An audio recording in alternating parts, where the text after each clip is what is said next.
Friends welcome to my new blog. आज गुरुवार तेणु मुझे बाहरी टी साई मंदिर जी आम घर पाखे ही मंदिर अच्छी आपण मैंने भी मस्त चलतु बाबा को दर्शन करेंगे। आंटीर मोर भी बाहर घर जावाई मंदिर।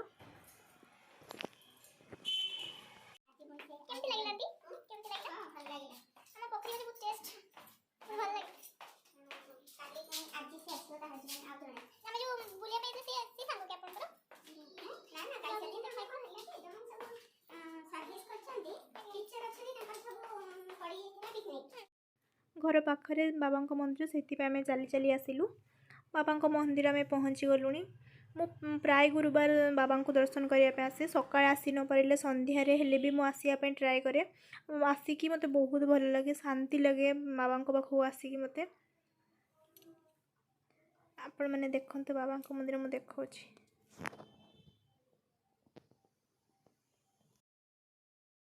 आमे भी जाऊँ फूल दुकान। बाबा को मोर फूल माड़ गोटे चढ़ेबार थिला तेणु एबे फूल माड़ फास्ट आम कि बाबा पाखक जीवु।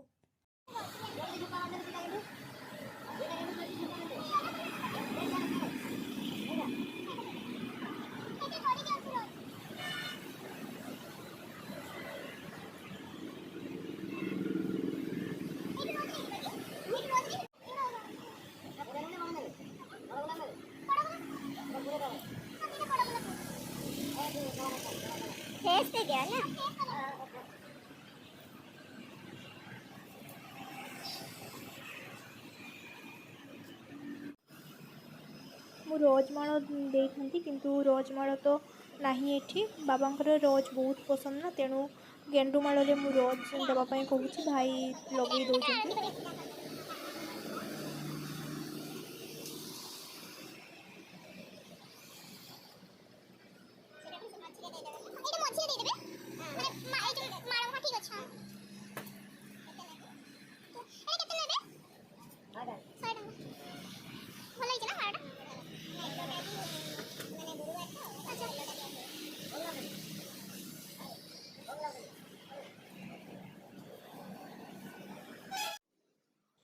फूलमाल तो आम कि सारू एवं मंदिर को जाऊँ।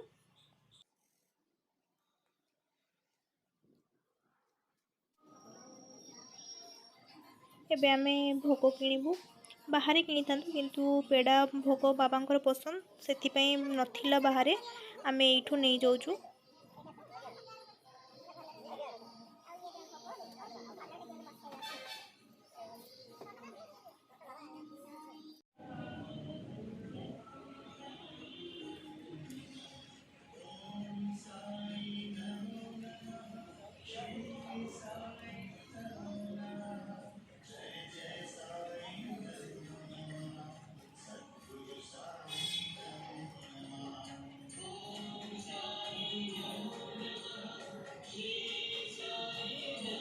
दीप लगेगा सरीगला बाबा पाखक जाइए पूजा करूँ।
ऊपर द्वारका माई एठी भी बाबा अच्छा आम जाऊँ एठी भी दर्शन करदेबू।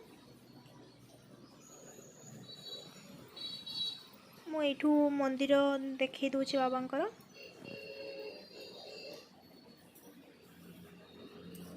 आपण मैंने बाबा को विश्वास करंतु और श्रद्धा करंतु बाबा आपणकर सबू मनस्कामना पूरण करेंगे।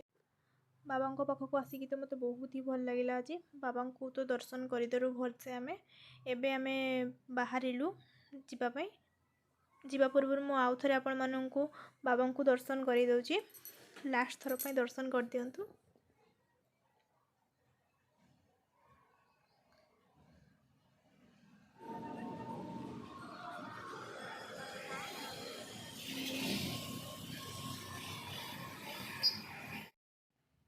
एमानंकु किछि मो पैसा दे दोची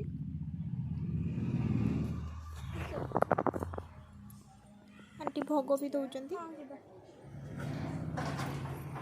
आमर मार्केट रे किछि काम अच्छी काम सारिकी घर को जीवु शिव मंदिर घर पाखरे अच्छी आपण मैंने भिडियो को एंड पर्यंत देखो बाबा को दर्शन करी आपण मानक केमती लगे मते कमेंट करके निश्चय जनातु पुणी देखा नेक्स्ट ब्लॉग।